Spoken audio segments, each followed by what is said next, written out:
ज़ैनब साहिबा, खुशामदीद। उमर और मेरे बीच जो कुछ हुआ, आप हर चीज के बारे में जानते हैं। उमर से बहुत मोहब्बत करती हूँ और उसे खोना नहीं चाहती। वो तो कह रही पेमेंट कर दी है।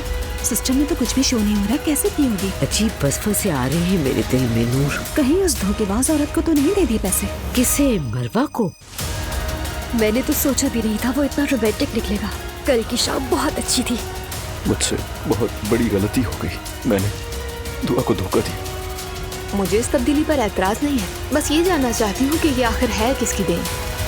तुम्हें याद है ना कि हम आखिरी बार भी यहीं बैठे थे? सोचो नूर, हमने क्या कुछ नहीं झेला। हमें फौरन निकाह कर लेना चाहिए। नूर फातिमा, मैं तुम्हें दोबारा खोना नहीं चाहता। मैं हर कदम तुम्हारे साथ हूँ। अभी अभी तो नूरुल्लाह आकर गया है। तुम्हारी बीवी उसे बहुत पसंद आई। क्या मतलब? दुआ तो कल घर पर ही हुई।